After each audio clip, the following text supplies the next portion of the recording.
Préstamos personales de hasta 500.000 pesos a tasa fija.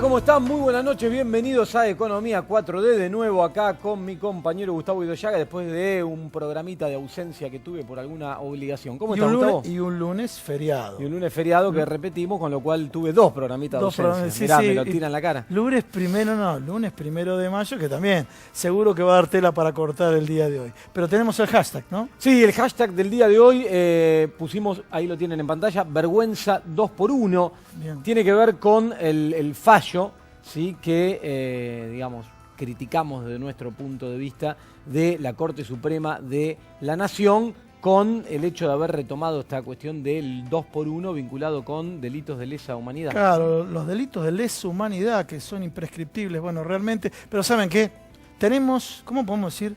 Una mesaza el día de hoy, o un sillonazo, me refiero por los invitados, realmente un programa de lujo, porque nos acompaña un abogado constitucionalista, el doctor Barcesat, que no solamente va a hablar de eso, va a hablar de la otra arista que vos siempre comentas, que está relacionado con la deuda externa. Señores, por decreto hipotecamos los recursos naturales. Y acá hay un tema, una trampa, este silencio que se mantiene de forma jurídica, el artículo 234, 235, 236 del Código Civil. En definitiva, uno de ahí puede decir, no entiendo nada. Pero sin embargo, cuando uno deja una zona gris, los fondos buitres van por ello. ¿Se acuerdan cuando embargaron la fragata Libertad? Bueno, todo esto con el doctor Barcesat. Bueno, imagínate si estaremos hipotecando el futuro, que no solo aumenta el ritmo de endeudamiento, nosotros acá todos los programas los seguimos, te lo comentábamos muy de cerca, ya rondamos desde que inició el actual gobierno los 80.000 millones de dólares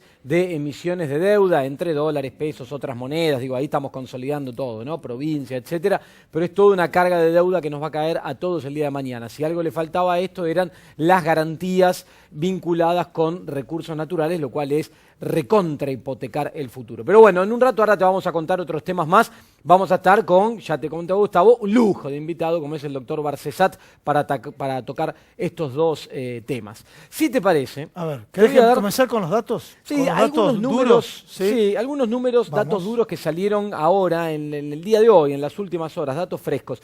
El primero te voy a hablar de un sector que nosotros acá seguimos de cerca, que incluso tuvimos invitados vinculados con el sector. Estuvo, ¿te acordás de Alberto Sellaro, titular de la Cámara del Calzado? Tiene que ver con el sector del calzado. Nosotros te decíamos acá, te contamos que el sector del calzado, junto con el textil y algunos otros, son lo que denominamos sectores sensibles. Tiene que ver con que toda la industria de la pequeña y la mediana empresa, vinculado con estos sectores, que sufren la suba de tasa de interés, la caída del consumo interno, el aumento de las tarifas, etcétera, tienen un gran problema sumado a todo eso, que es la apertura de importaciones, lo cual los pone muy en riesgo porque imagínate intentar competir en términos de competitividad, por el nivel bajo de salarios, por las escalas, por los tipos de cambio que tienen, con este tipo de productos provenientes, por ejemplo, de China, ¿no? Imposible. Tenés números, ¿no es cierto? Tengo números. A ver, vamos a ver los números que tenés con el tema de calzado. José Mercado compra todo importado, ¿no? ¿Te acordás la canción? Sí, cómo no me voy a acordar. Charly García, ¿no? Sí. Bueno, el primer trimestre del año 2017 se importaron 5 millones de pares. Si yo te digo esto suelto, no es mucho. Te cuento que esto es un 24% por encima de la cantidad de pares que se importaron el primer trimestre del año 2016. Pero además, la cantidad de pares que se habían importado el primer trimestre del año 2016 ya había duplicado lo que se había importado en el primer trimestre del año 2015. Resumen, se importaban en el 2015 2.800.000 pares de zapatos. Esa cantidad importada, terminados, cerraditos, terminados para vender acá, se duplica hacia el primer trimestre de 2016 y ahora vuelve a aumentar en 2017 un 24%. Esto, como te lo decimos siempre, son menos fuente de trabajo, capacidad ociosa en las fábricas. Dijiste algo muy importante, terminados, porque en una instancia cuando se importaba, de pronto se importaban las piezas por separado para que exista algún proceso. Y la anécdota pero la anécdota vale como referencia, hasta los cordones se importaron. Bueno, hoy uno de los problemas que enfrenta esta industria es justamente este que vos comentás, la importación de lo que se llama kits, que es esto de traer partes y después ensamblar acá, que hoy, por problemas de falta de control y un retiro del Estado, como está ocurriendo en tantos otros rubros y en tantos otros aspectos también, lo que ocurre es que terminan ingresando, como vos decís, hasta con los cordones, con lo cual entre kits o producto terminado prácticamente la diferencia no es ninguna. Entre otras cosas, nosotros acá en un momento te mostramos despidos, suspensiones, ¿te acordás que hicimos un raconto de muchas fábricas? Acuérdense el caso de Gerso, una fábrica que fabricaba acá en Argentina, producía para Puma y para Alpargatas, que fue directamente cerrada. Todos los empleados terminaron en la calle. Esto tiene un vínculo directo con este incremento tan fuerte de importaciones. Te doy algunos datos. ¿Sabes cuál es la empresa que más importa en Argentina, calzado? ¿Cuál es Adidas. la empresa? Bien, Adidas. Bien. Adidas. ¿Sabes cuánto importó en este primer trimestre? 756.315 pares. El precio promedio... Estoy mirando las zapatillas de los cameraman si son Adidas, pero no. Vemos Nike por ahí, ¿sí? Estamos ahí chequeando, vemos Nike por ahí. $15.36 fue el precio promedio que importó Adidas. El segundo es Nike, que la acabas de nombrar, 747.664 pares a un precio promedio de 20,69. En décimo lugar está Alpargatas, con un precio promedio de $12,69. Ahora, a esto hay que sumarle un derecho de importación por extra Mercosur, porque esto, como te comentaba recién, viene obviamente de Asia. Cuando vos tomás el precio promedio en dólares al cual importa cada una de estas firmas y le sumás el porcentaje por el arancel extra Mercosur, llegás, por ejemplo, en el caso de Adidas, a un precio promedio de menos de 250 pesos. No encontrás un par de zapatillas Adidas por menos debajo de 2.500. No, de los 1.200 pesos. 1.200 pesos. Los más baratos, calzado femenino, que es un poco más bajo, deportivo, el más barato vale 1.200, de ahí para arriba. El precio al cual importa, ¿sí?, en pesos, considerando los aranceles, etcétera, 250 pesos promedio, de 1.200 para arriba al público arranca. Esto es lo que estamos viviendo hoy en el sector del calzado. Nosotros acá la vez pasada te hablábamos, ¿te acordás?, de economías regionales, te contábamos lo que pasaba con otros productos de las economías regionales, la diferencia entre el precio del productor y el precio en góndola, el tema del descontrol por la falta de controles de parte del Estado, de regulaciones de parte del Estado y la apertura importadora. Atrás de esto que tenés, menos producción, tenés menos poder adquisitivo, tenés concentración de rentabilidad en manos de pocos sectores, transferencia de estos recursos al exterior y despidos y suspensiones, que son la consecuencia más terrible de todo esto y el impacto que tiene sobre diferentes sectores de la industria. ¿Sabes que dentro del escenario de los neoliberales he visto dos tipos de neoliberales característicos en este gobierno? Uno de ellos es el que dice que el Estado directamente no tiene que estar. Me han acusado a mí, como era, de sentimental, porque decía que la presencia del Estado tiene que estar. Y otros neoliberales que sí dicen que tiene que estar el Estado. Pero ¿saben para qué tiene que estar el Estado? Para proteger al sector empresario. Pero uno dice, bueno, por lo menos que sea para proteger a los pymes, no, a los grandes grupos económicos concentrados. Y lo vemos ahí, recién Agustín comentó la cadena, desde la primera etapa, primaria, la comercialización, o sea, lo que sería la elaboración y después la comercialización, la diferencia de precios que hay. Comentó el caso de importación de zapatillas, 250 pesos, y el producto final se vende a 1.200 pesos, un producto 100% de ahí para arriba. De ahí para arriba, importado. Ahora vamos a ver la mano de obra, el recurso, los trabajadores, realmente. Y por eso digo, interviene el Estado permanentemente cuando tiene que ser en contra de los trabajadores. Vemos el caso de docentes. De paso aprovechamos para comentarle a usted, hoy nos acompaña Sergio Romero, secretario general de UDA, que hay un proceso de judicialización. O sea, recurren al Estado para trabar todos aquellos mecanismos que quieren utilizar los trabajadores para vivir mejor, para estar mejor, para tener un salario digno, ¿no? Pero también dentro de lo que ocurrió esta semana, con materia, ¿cuándo interviene el Estado? Interviene el Estado, ¿saben para qué? Para apretar a los maestranzas en el Ministerio de Trabajo. También van a estar hoy en el programa. ¿Y saben también cuándo interviene el Estado? Por ejemplo, el presidente de la Nación cómo va puntualmente por determinados gremios o determinados convenios colectivos. A ver si podemos escuchar podemos ver el video de Mauricio Macri en la provincia de Santa Fe cuando estaba con el gobernador Lifchitz, que le preguntó por el tema de Sancor y Mauricio Macri, guionado, hizo su diagnóstico.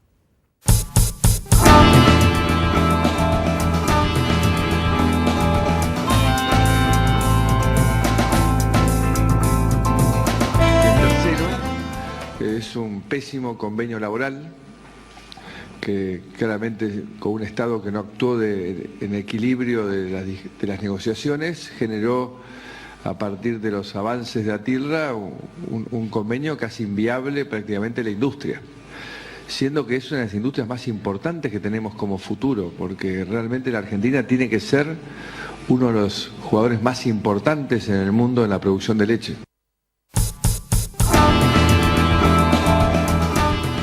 Ustedes escucharon, ¿qué es lo que dice? Que el convenio colectivo, o sea, que un trabajador tenga un salario digno, hace inviable a la industria. Y todos saben muy bien que, así como con las zapatillas, quien se queda con la parte más importante de la torta son los supermercados. El tambero está destruido. O sea, entre los trabajadores y el tambero, por ahí pasa el ajuste. Tambero distribuido. Trabajadores, lo escucharon al presidente de la Nación, pujando por los salarios a la baja. Le pasa a los maestranzas. ¿Se acuerdan lo que le pasó a Bancarios? Que como Bancarios consiguió una paritaria por encima del promedio, lo judicializaron y le fue bien a Bancarios. Bueno, en el día de ayer, desde Atilra hicieron una conferencia de prensa y el secretario general, estaban presentes todos los medios, muchos medios en vivo, y bueno, ante esta pregunta respondió.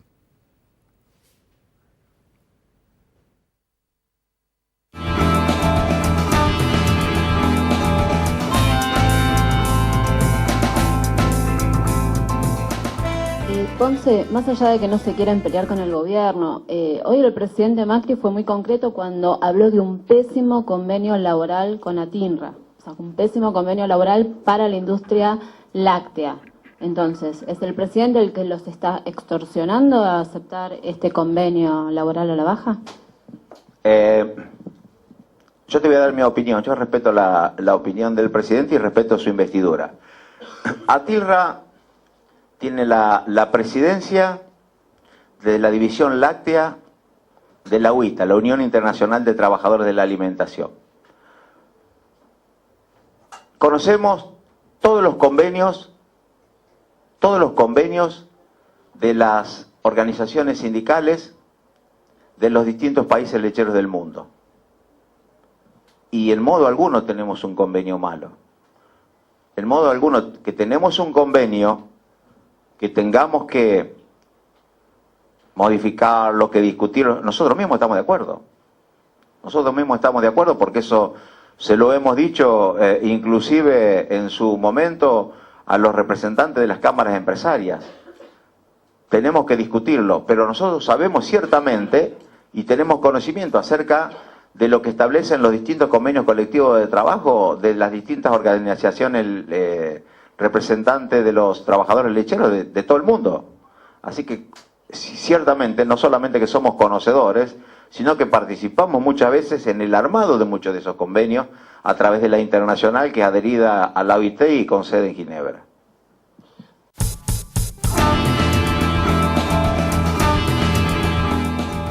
Bueno, se instala comunicacionalmente, se impone mediáticamente, me refiero desde la Presidencia de la Nación, de alguna manera no conoce el convenio, este convenio colectivo con un montón de convenios colectivos, sino que lo que buscan es pujar los salarios hacia la baja. El Estado interviene para ejercer este tipo de presión. Y así ocurrió con distintos convenios. Le están explicando qué es lo que pasa a nivel internacional, que no es así. Buenos salarios es la dignidad del salario, la dignidad de tener un plan de salud y la dignidad de lo que se hizo en los últimos años.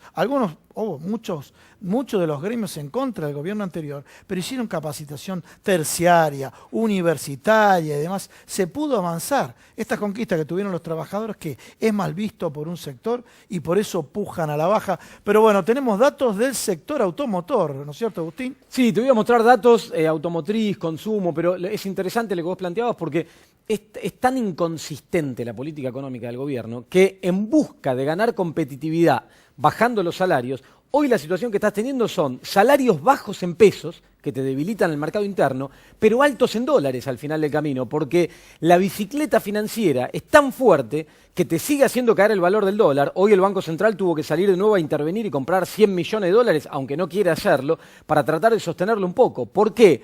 Porque los dólares se van por fuga de capitales, por turismo, pero son tantos los dólares que entran a la bicicleta, no a las inversiones que prometieron, a la bicicleta financiera de las LEVAC, que genera esta caída que también pone en riesgo a muchas industrias y muchos sectores vinculados con la exportación. O sea, hay una inconsistencia macroeconómica de parte del gobierno monumental. Te doy algunos datos, consecuencia de todo esto que te contamos, que salieron hoy hace un ratito, hace unos minutos, un par de horas atrás.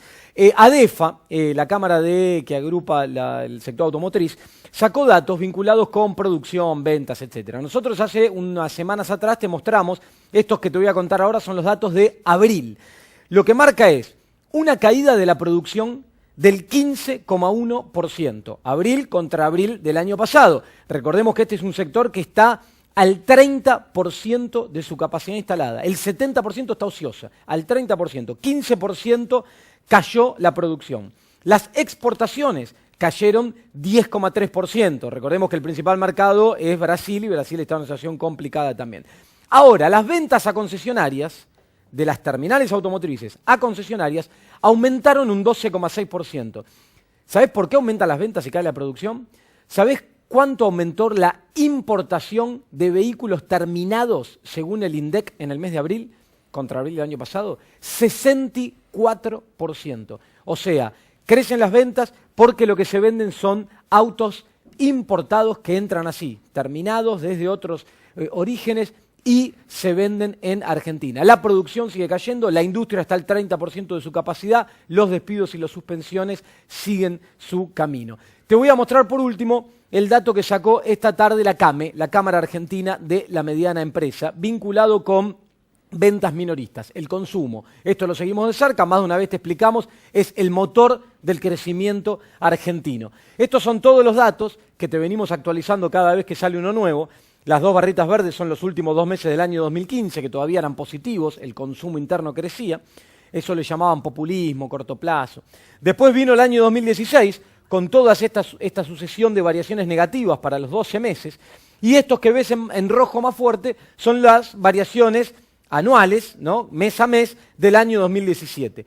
Todas siguen siendo negativas. Llevamos ya 16 meses consecutivos, es inédito, en caída en el consumo interno, caída en las ventas minoristas. El dato de abril fue 3,8 negativo, pero fíjate qué detalle. Abril de 2016 había sido 6,6 negativo contra 2015. O sea, ya había caído 6,6, contra ese dato que ya había marcado la caída, volvimos a caer un 3,8. Esto es como una bola de nieve que cae y cada vez es más grande y no la pueden parar. ¿Por qué no la pueden parar? Porque la clave en revertir esto es recuperar el poder adquisitivo de los salarios. Mientras el presidente siga diciendo las cosas que acaba de decir, vinculada con los salarios, la competitividad, los convenios colectivos, bueno, esta serie difícilmente cambie su tendencia y muy difícilmente la economía tenga algún viso de recuperación. Si vemos rápidamente en pantalla, muy cortito, un cuadro que lo que te va a mostrar es que esta caída tiene una gravedad más todavía, ahí lo tenemos y pueden ir pasando para abajo y repasando. Lo que quiero mostrar es que la caída es generalizada. Todos los sectores. Alimentos y bebidas. Cayendo. Alimentos y bebidas, rubros, consumos básicos, electrodomésticos y electrónicos, farmacia, 3% abajo, golosinas, juguetería, bueno, marroquinería, ni que hablar los sectores que no son productos básicos. Pero hasta los básicos, como alimentos, caen. Vos hablabas recién del conflicto con el sector lácteo. Hasta el consumo de la leche están mínimos históricos. Es una situación de gravedad en materia económica muy fuerte. ¿Te parece? Presentamos a los invitados. Dale. Voy a hacer un adelanto nuevamente con el doctor Eduardo Bárcezat. Señores, denuncian al presidente de la Nación, Mauricio Macri, por abuso de garantías, riquezas naturales ofrecidas como aval de la deuda externa. Vamos a un corte y ya estamos con el doctor Bárcezat.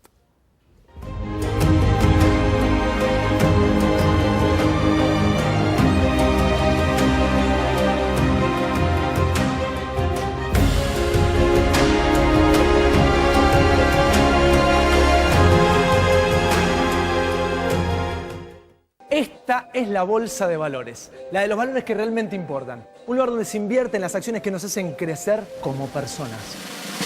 Acá encontramos a los inversores de la vida. Yo me convertí en inversor de la vida cuando entendí que no me estaba comprando un auto, no. Estaba invirtiendo en conocer lugares nuevos. Y que no estaba levantando 4 paredes. Invertí en mi propia historia familiar. Empecé a invertir en las cosas que realmente te importan, porque de eso se trata la vida, ¿no? De vivirla.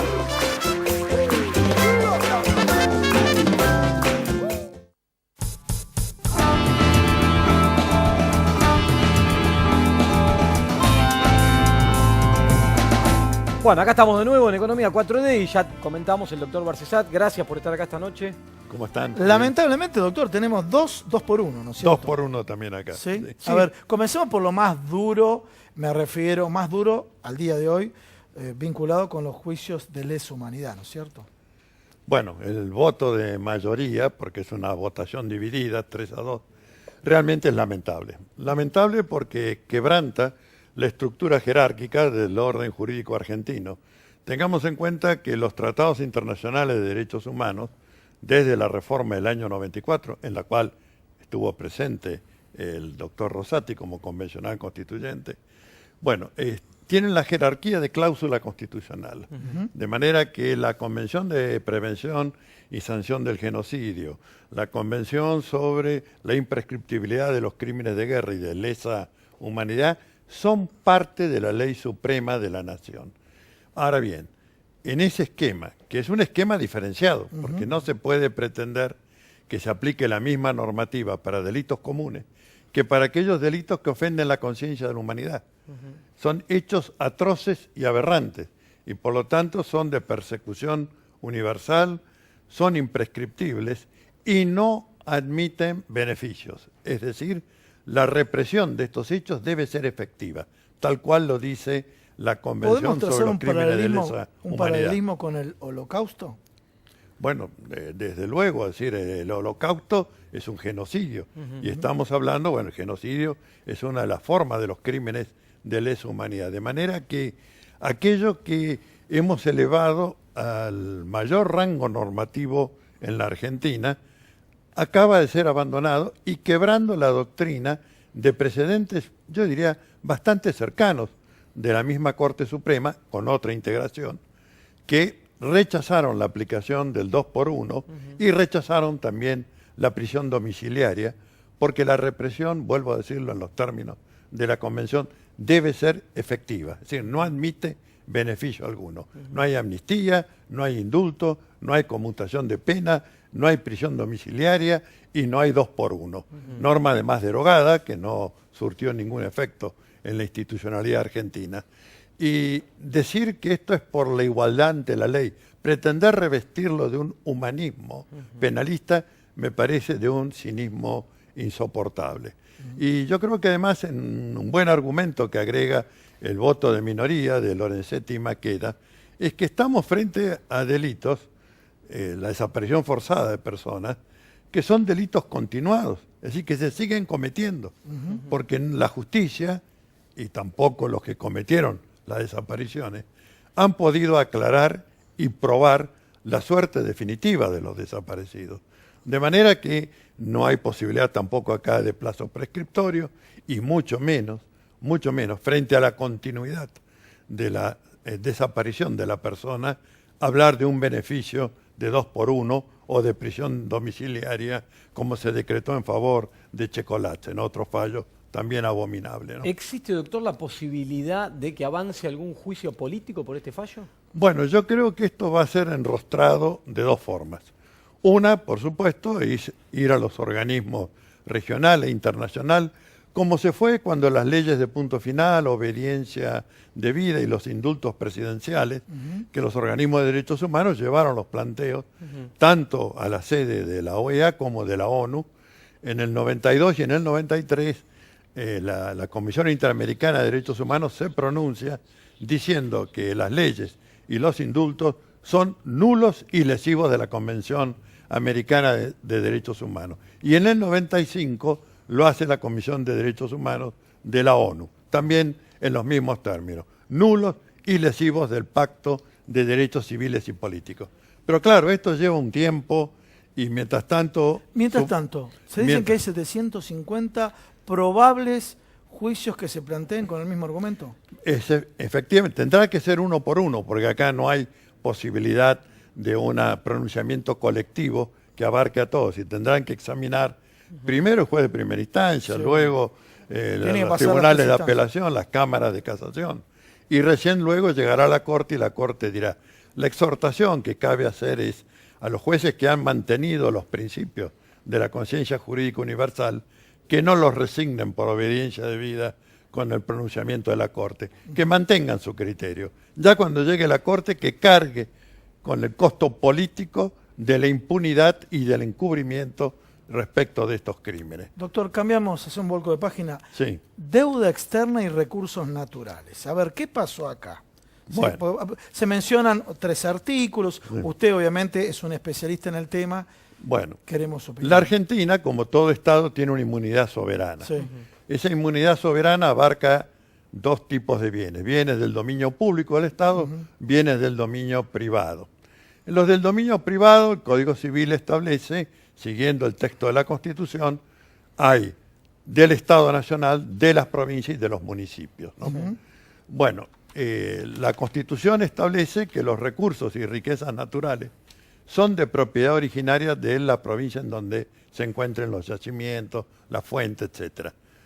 Bueno, sin consulta con las provincias ni con los municipios, a través de un decretos del Poder Ejecutivo y complementado por resoluciones inferiores del Ministerio de Finanzas, unos anexos, 500 páginas de texto de entrega, diría, se establecen varias cosas.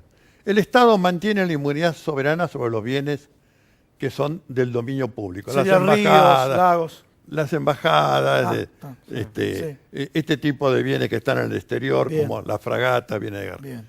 Ahora, los del dominio privado, que están en el 236 del Código Civil, de esto no se dice ninguno, no se dice nada.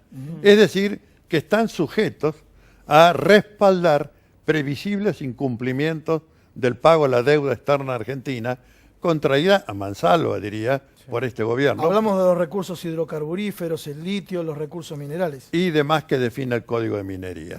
Ahí están los minerales, no solamente el petróleo y el gas, están también los minerales estratégicos para el desarrollo informático, como el litio, el sílice, el tungsteno. ¿Esa omisión usted presume que es intencional, maliciosa o una omisión por apresuramiento? Y como dice Agustín, bueno, se endeudaron y bueno, agarramos lo que hay. No, esto viene precedido de un dictamen del Fondo Monetario Internacional. Viene precedido un dictamen. Claro, aconsejando que hay que contraer deuda para paliar el déficit fiscal. Discúlpeme, doctor, yo le voy a utilizar una terminología que no es jurídica, ¿sí?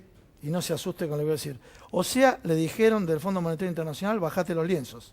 Exactamente. Yo sé que usted no lo va a repetir, pero nosotros lo decimos, ¿no? Lo peor es que se lo bajaron y parece que disfrutan. Bueno, doctor, me está sorprendiendo, doctor. Me está sorprendiendo. ¿Por qué digo esto? Porque además se renuncia a plantear defensa alguna, se renuncia a peticionar moratoria y a hacer planteos de reestructuración de deuda. Por lo tanto, enajenamos soberanía legislativa y jurisdiccional, porque a un posible conflicto no se le aplica ni la ley ni la jurisdicción argentina. Se cayeron ya 3 artículos de la Constitución Nacional. El 27, que dice que no puede haber ningún tratado o acuerdo con las potencias extranjeras que sea lesivo del orden público constitucional. Murió. Se cae el 75, que establece las facultades del Congreso de la Nación. Y se cae el 116, que dice a quién le compete Poder Judicial de la Nación conocer en todas las causas que versan sobre puntos regidos por la Constitución, las leyes y los tratados. Bueno, ya hay bastante en cuanto a quebrantamiento constitucional.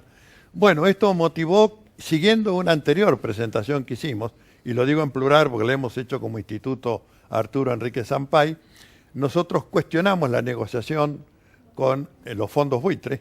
Recuerden que fue el primer día de gobierno salir a pagarle lo que fuera y como fuera, 16.500 millones de dólares, que se contrajeron de nueva deuda. No es que se pagó con reservas o con producido, no, se contrajo nueva deuda.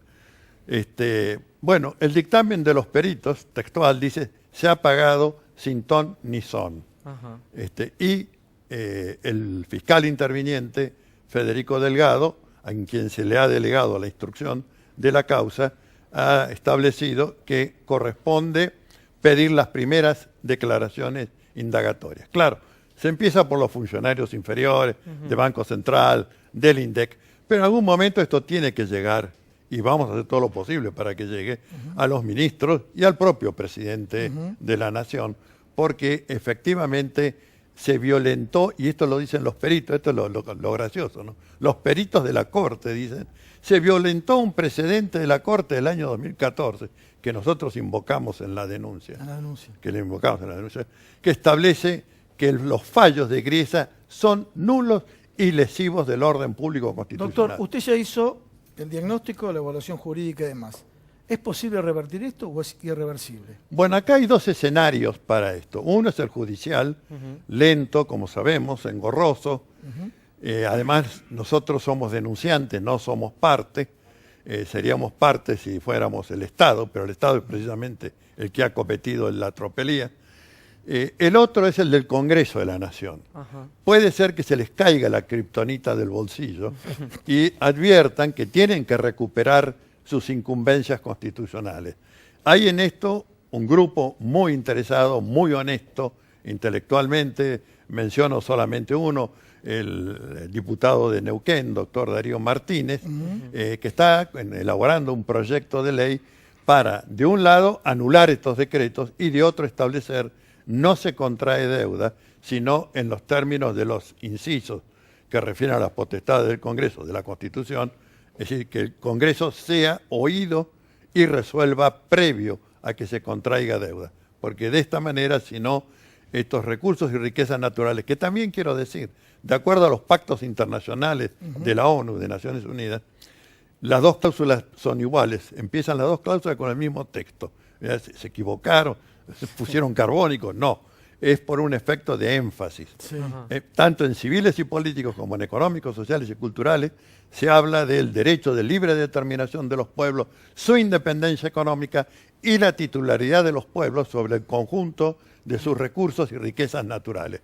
Es decir, no son ni de los estados ni de los gobiernos, de los pueblos. Bueno, se hizo tabla rasa acá, tanto con la previsión constitucional sobre las provincias como la previsión de los tratados internacionales de derechos humanos de Naciones Unidas, que hablan de la titularidad de los pueblos sobre el conjunto de sus recursos y riquezas naturales. Muy amable, doctor. Yo espero que lo escuchen, préstenle mucha atención desde sus casas que nos están mirando, porque es muy grave lo que se está marcando, que está ocurriendo en Argentina. Espero que lo escuchen, doctor, que aparezcan en el Congreso de la Nación otras voces en ese sentido y que se logre poner un freno a esto, porque si no el destino, la verdad que no es bastante oscuro para todos nosotros como argentinos. Gracias por haber estado Muy acá. amable, Gracias doctor, a ustedes por la invitación. Vamos a un pequeño corte y acá continuamos. Dale, vamos.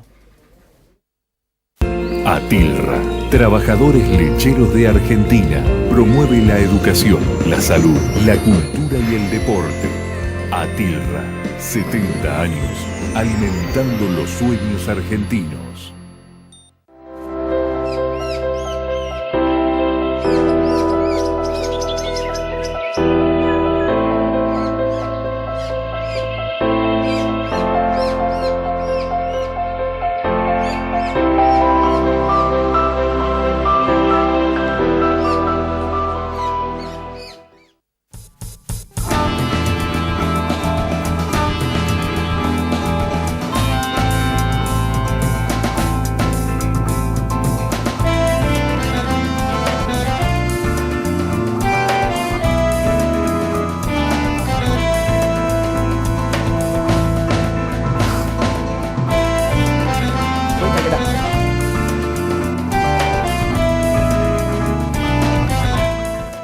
Bueno, Acá estamos comenzando acá el bloque.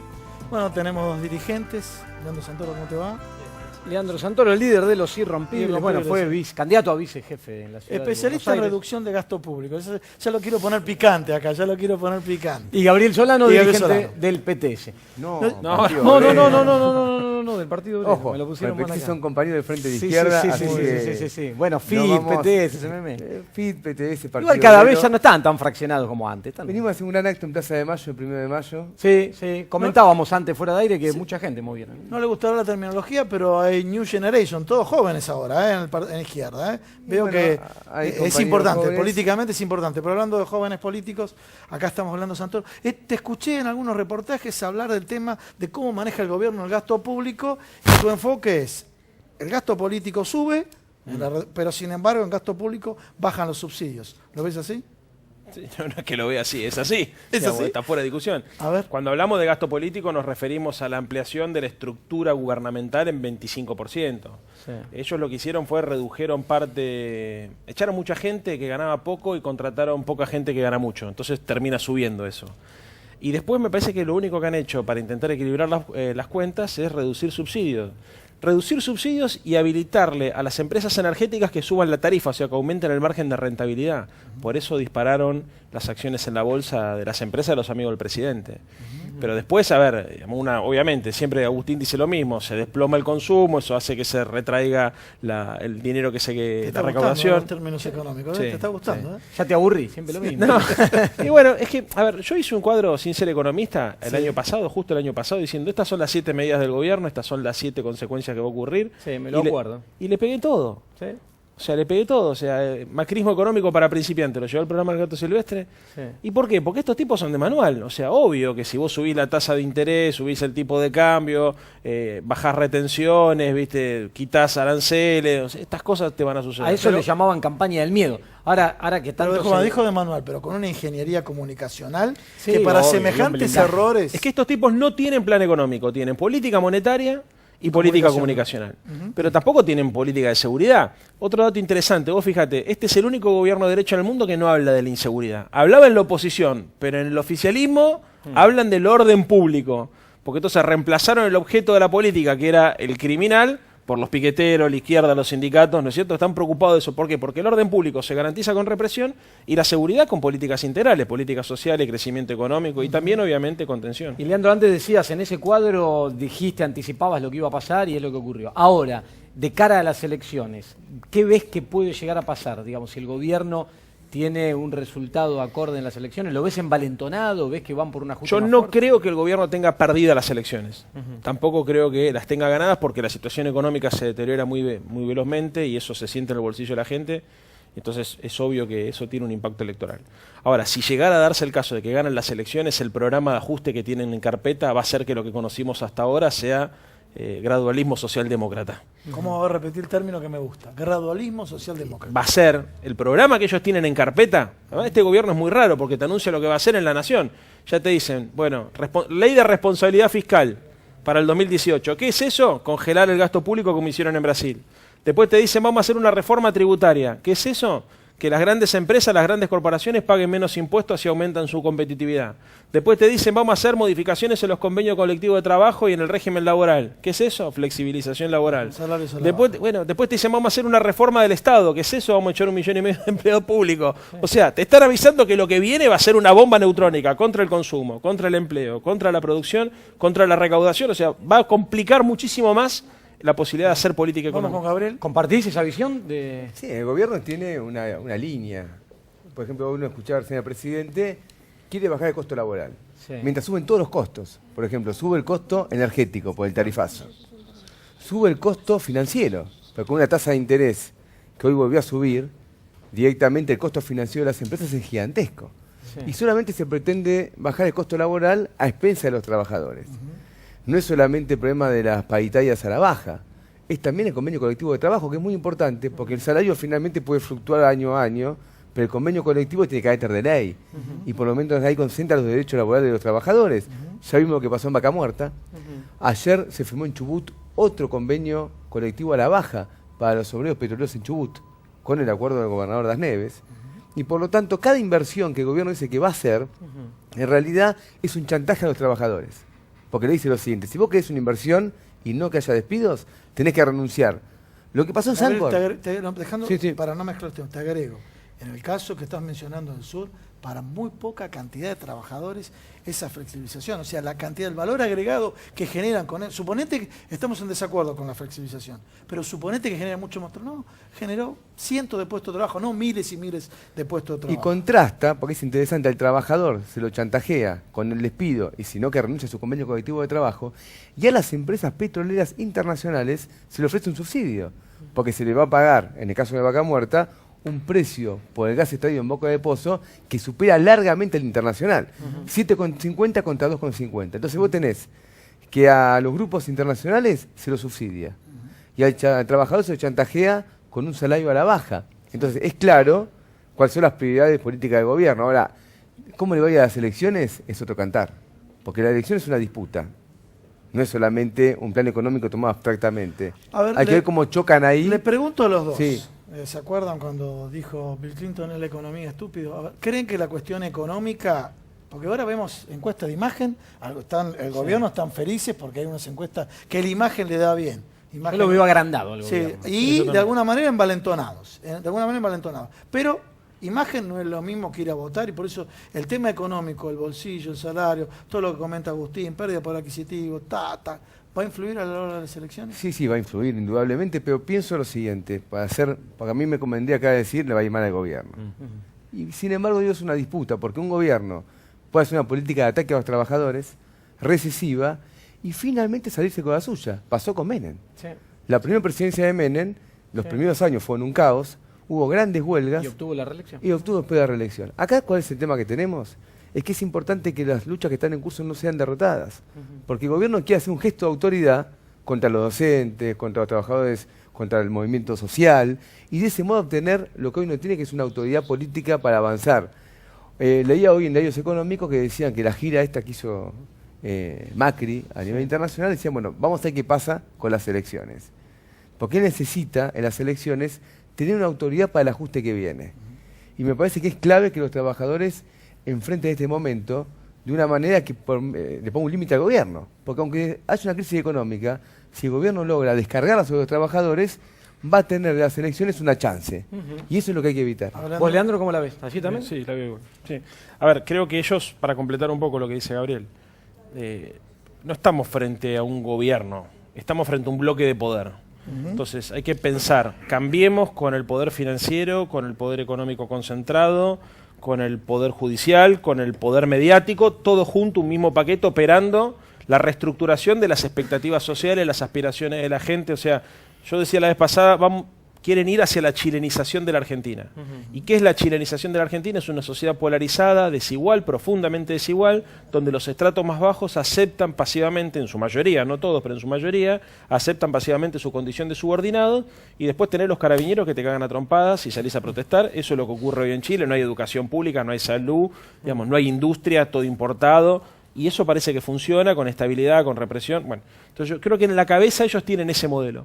Para eso tienen que llevar adelante un programa de transformación cultural. Hay que cambiar el sentido común, hay que cambiar la forma de ver la vida, hay que normalizar la economía, sincerar la economía, trabajar la ética de la meritocracia, ¿no es cierto? En definitiva, hacer que los valores del capitalismo sean absolutamente asumidos, mercantilizando las relaciones sociales y haciendo que la gente se banque todo. O sea, ¿viste? Vos subís el precio del agua porque es una mercancía más, ¿viste? Y en el mercado las cosas tienen un precio, entonces bancátela, loco, no rompa los huevos. El agua sube porque hay que pagarla.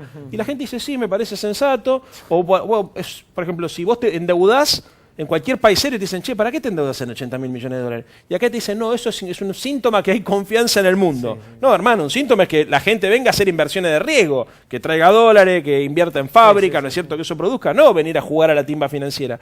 Son cambios culturales, ni hablar, digamos, con la lógica de la Venezuela. Leandro, una cosa, lo mejor que puede pasar a Macri es que se hagan actos como la CGT de otro día.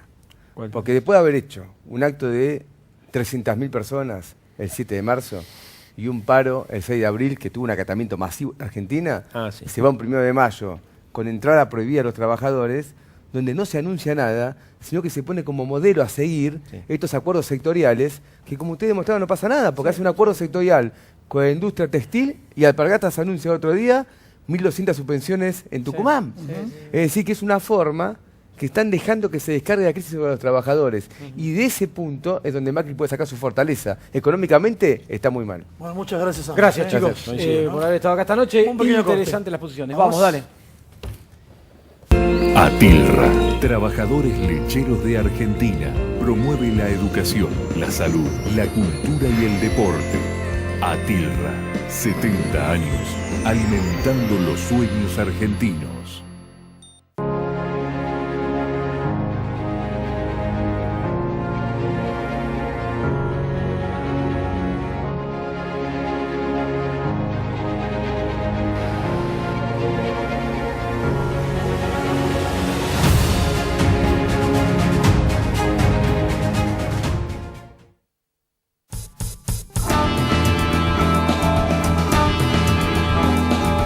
Bueno, Acá estamos. realmente hablamos de los derechos de los trabajadores.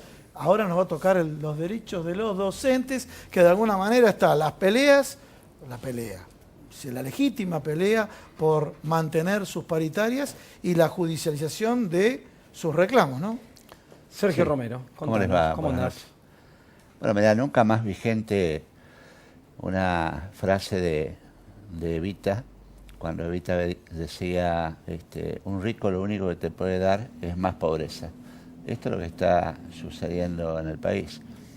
En ese sentido y en esa línea de razonamiento te encontrás con que no quieren paritarias porque no quieren discutir con los trabajadores, quieren imponer un salario que hoy el salario nuestro de los docentes en líneas generales está debajo de la línea de pobreza. Entonces, si no se pone en valor la educación, que es indispensable para cambiar una serie de situaciones no agradables y que afectan a toda la sociedad, es decir, ya hablamos de violencia, hablamos de drogadicción y otros tantos flagelos, y esto se puede empezar a encaminar con educación, pero el gobierno nacional se ha desentendido totalmente de la educación, y hoy amanecimos, yo me cruzaba con el doctor que le hicieron la nota recién, y la verdad que dijo algo muy certero. Dijo, vamos a ver con qué nos despertamos mañana, porque todos los días te levantás con algo nuevo en este país. Una mala noticia es tapada por otra. Claro, y hoy nos levantamos con una operación periodística donde el trámite que estamos haciendo en el juicio contra el gobierno para que se habiliten las paritarias se cumpla con la ley, porque también hay que decir, Argentina hoy está al margen de la ley, es decir, el gobierno no cumple con la ley. Esto es un hecho grave. Entonces nos amanecemos con títulos de diarios que dicen, la Cámara revocó la cautelar de UDA. Es más, el expediente no está en la Cámara, o sea, es una cosa de loco lo que pasa en este país. Lo acompaña su abogado, ¿no? Está el doctor que está a cargo asesor legal de la UDA, el doctor Víctor Bracamonte. Buenas ¿Nos noches. explica un poquitito esto? Bracamonte, cuéntenos un poco, ¿qué pasa acá? Bueno, la Unión Docente Argentinos interpuso oportunamente una acción de amparo sindical. Bien. Quiere decir que estamos hablando de procesos de carácter constitucional desde el punto de vista del derecho.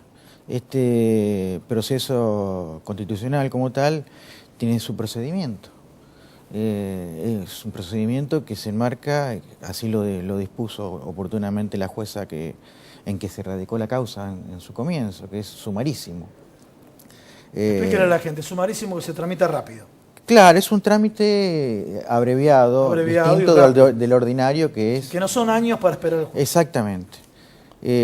Interpuesta la demanda, que todos ustedes la conocen, digamos, que pivotea principalmente en el reconocimiento del derecho a la negociación colectiva para el sector docente, que está plasmado en una ley, que es la ley 26075, más precisamente en su artículo 10, que inclusive esa ley tiene soporte constitucional, quiere decir que está en el 14 bis, que hablamos del derecho a la negociación colectiva, que inclusive tiene soporte en tratados que nuestro país ha ratificado.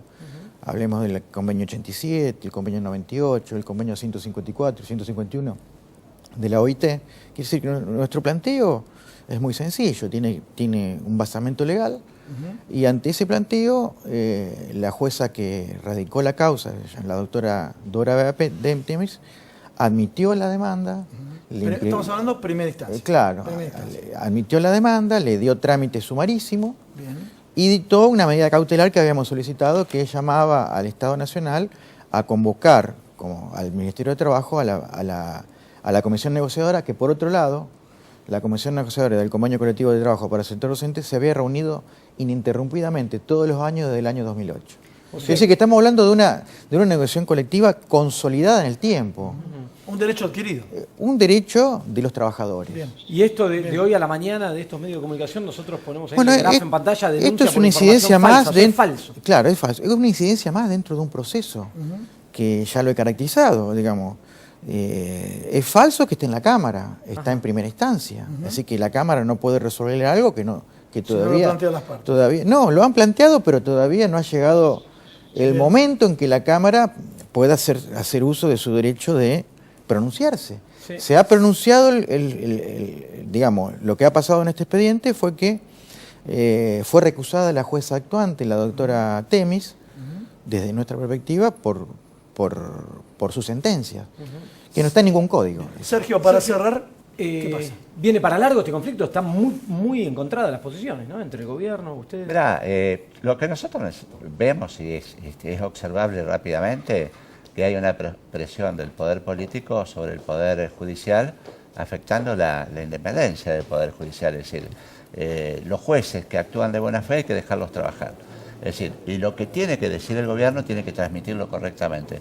Lo que sí ha hecho el juzgado número 60, donde está la causa en este momento, ha rechazado el pedido de nulidad que realizó el gobierno nacional, porque pidió que se anule el proceso. Se lo rechazaron. Sí. Y la cautelar se dictó con efecto suspensivo, pero va a ser apelada, no es definitivo, y todavía el expediente no está en Cámara. Entonces, hoy salieron con una operación de prensa a querer confundir a la gente, como habitualmente hace este gobierno. Pero tenemos una buena noticia dentro de todo. Una buena. El ministro de Educación va por el premio Consuelo, va a ser candidato, y ojalá el presidente, el próximo ministro de Educación, nombre a alguien que entienda, que tenga ganas de recuperar el diálogo y que realmente empecemos a encauzar el sistema educativo que está en una crisis profunda. Es decir, Esteban Bullrich le ha hecho un daño tremendo a la educación en la Argentina, ¿no? O sea, solo para cerrar cortita, ¿vos creés que esto el gobierno lo premia a Bullrich con la candidatura o lo corre del eje del conflicto? Le da un premio, pero consuelo. Es decir, para no sacarlo abruptamente de la cartera, sí. O sea, va a dejar de ser ministro. Sí. Ahora, vamos a ver en la provincia de Buenos Aires si entra como senador por el primer puesto o por la minoría. Si eso lo va a decidir la gente. Lo que sí, en su gestión opaca, yo creo que cuando la gente lo evalúe no tiene pergaminos para discutir leyes, cuando él propiamente está desconociendo la ley. O sea, vamos a mandar al Senado a una persona, a un dirigente político que desconoce las leyes. Entonces me parece que el presidente de la Nación está echando más nafta al fuego con esto. Es decir, una persona que pretende analizar leyes o dictar leyes, siendo que las desconoce. Por eso te digo, Argentina, hoy como están las cosas, está al margen de la ley. Han incumplido un fallo judicial. Sí. O sea, cuando le dicen convocar en 5 días y no convocan, es decir, están al límite del cumplimiento de las leyes. Entonces, me parece que hay que recuperar los actos de la democracia, respetar las instituciones. Es decir, un gobierno que hoy desconoce las leyes y manda candidato a senador a uno que no las cumple, me parece que estamos en un país que no es el que queremos vivir los argentinos, sin ninguna duda. Que no, y esperemos que lo que están haciendo ustedes termine lo antes posible en cambiar la situación de los... Va a terminar bien, ¿sabes por qué? Porque ningún juez en la Argentina va a dictar sentencia en contra de que se cumpla la ley. Es decir, esto va a terminar a favor de UDA, más allá de la presión que ejerce el poder político sobre el poder judicial. Bueno, esperemos que así sea. Gracias a los dos por haber estado acá esta noche y seguir este tema tan importante. Gustavo, ¿estás ahí ya? Contanos. Sí, Agustín, realmente con Hernán Vasco Izurieta, delegado general de ATE, del Ministerio de Trabajo, lo que está pasando, realmente un apriete total. Te pido disculpas, tenemos que cerrar el programa. Contanos qué le pasó, la compañera fue despedida. Tenemos 35 despidos de trabajadores de limpieza tercerizados. Teníamos el compromiso de las autoridades del Ministerio a que a partir del martes 2 de mayo, 130 trabajadores que vienen en conflicto desde hace más de 14 meses, cobrando salarios con atraso, sin garantía de continuidad laboral, iban a continuar con una nueva empresa. El viernes 21 de abril el Ministerio rescinde con la empresa que hasta ese momento prestaba servicio, la empresa Imantec, Desde ese momento los compañeros no pueden ingresar y en los días posteriores se habían comprometido a garantizarnos la continuidad laboral de los 130 trabajadores. En el caso de Gloria, el martes 2 se presentan esos compañeros y 35 de esos laburantes quedan en la calle. No por casualidad, esos 35 trabajadores y trabajadoras son los que más protagónicamente venían desarrollando el conflicto, y entre ellos 6 delegados del SITMA-CTA. Gloria, vos hacías tarea de limpieza, ¿por qué te rajan?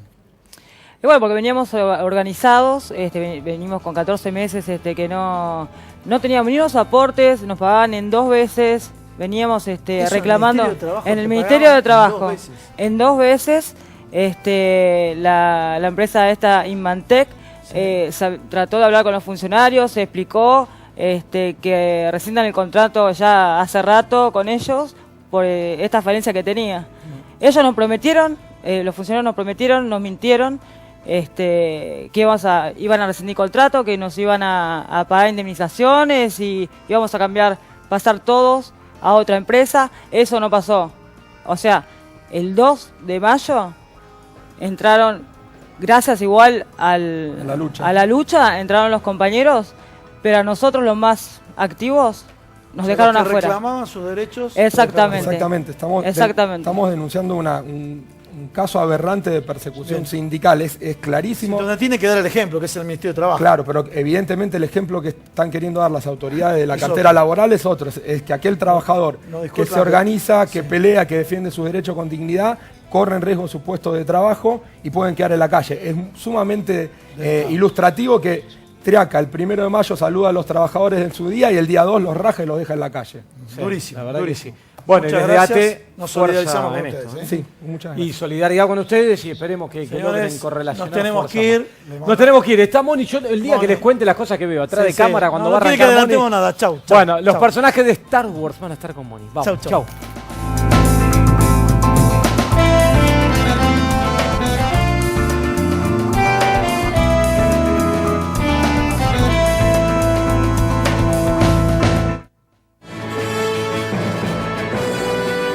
Préstamos personales de hasta 500.000 pesos a tasa fija.